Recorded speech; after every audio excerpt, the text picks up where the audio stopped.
everyone, and welcome back to week 3 of ANIRP Summer 2026. My name is Rohab Atif, and I will be your mentor for today's session. And before we begin, let's quickly mark today's attendance. Please pause the video and comment your full name, grade, and country of residence below. Once you've done that, you can continue watching. Okay, in the previous lectures, you learned how to choose a research topic, develop a research question, and think of a hypothesis. By now, you should have a clear idea of what you're researching. But if someone picked up your paper today, they wouldn't know anything about your topic. They wouldn't know what it means, why it's important, or what previous researchers have already discovered. And that's exactly what today's lesson is about. Today, we'll learn how to write the background section of a research paper. Think of the background as introducing your reader to your topic before asking them to understand your research. It's similar to introducing a character at the beginning of a story before telling what happens to them. By the end of today's lecture, you'll understand what information belongs in the background section and how to write one step by step. Today's lesson is divided into 3 simple parts. First, we'll understand the goal of writing a background. Then we'll discuss what information should be included in a good background, and then we'll go through a simple step-by-step process that you can follow while writing your own background. So let's first understand why we even need a background section, the goal. Imagine someone asks you to watch a movie, but instead of starting from the beginning, they play the final 20 minutes. Obviously, you would be confused and you wouldn't understand anything because you don't know the characters or what happened earlier. And a research paper works the same way. The background gives readers the information they need before they read your actual study. It introduces the topic, explains why it's important, and provides enough context so the rest of your paper makes sense. Now, for example, suppose your research is about social media usage and sleep quality among teenagers. If you immediately start discussing survey results without first explaining why sleep is important or why excessive social media use has become a concern, your readers won't fully understand the significance of your findings. So, the goal of the background is very simple: help the reader understand your topic and convince them that your research is worth reading. Okay, now let's take a look at what information should actually go into a background section. So, the first thing is historical context. This means explaining where the topic comes from or giving readers, some basic information about it. For example, if you're studying climate change, you might briefly explain what climate change is and why it has become a global concern over the past few decades. Next is the importance of the topic. You should ask yourself, why should anyone care about this research? If your study focuses on exam stress, you could explain how stress affects a student's learning, mental health, and academic performance. This helps readers understand why your research matters. A good background should also include significant discoveries from previous studies. You are not the first person to study your topic. Other researchers have already investigated similar questions, and mentioning some of their findings shows that you have explored existing research before conducting your own. Next, you should also mention any research gaps. A research gap is just something that previous studies haven't answered yet. For example, maybe many studies have investigated social media use among university students, but very few have focused on Pakistani high school students specifically. So that gives your study a purpose because you're helping fill that missing piece of knowledge. Finally, define any important keywords or concepts that readers need to understand or you think that will be hard for them to, grasp immediately.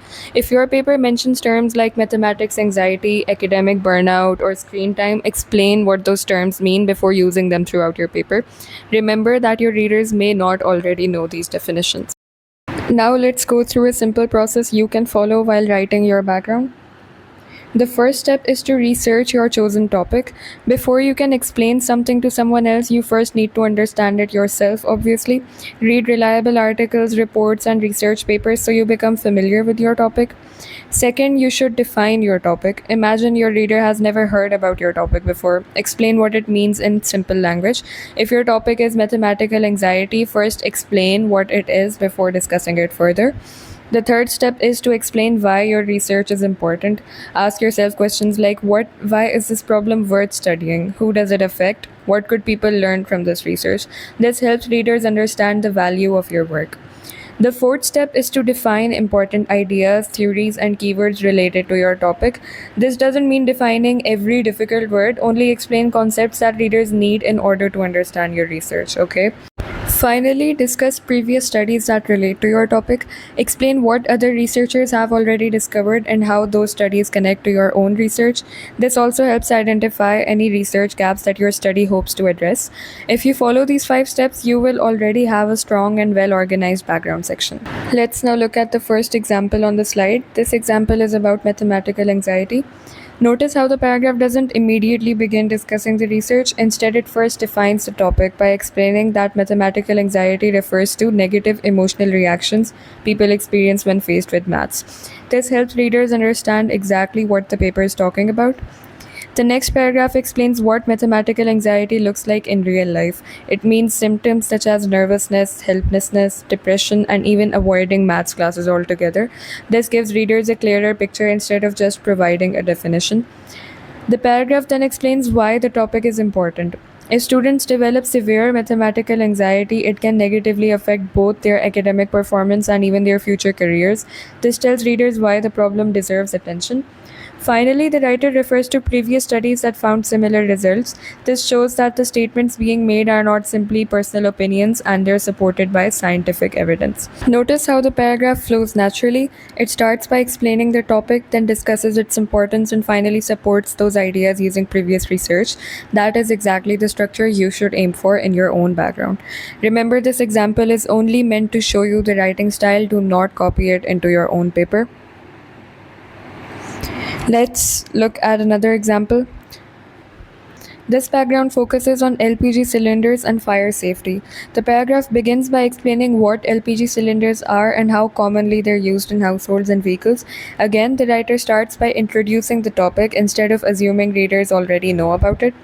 Next, the paragraph explains why this issue is important. It mentions that accidents involving LPG cylinders can be dangerous and that defective cylinders contribute to many fire accidents.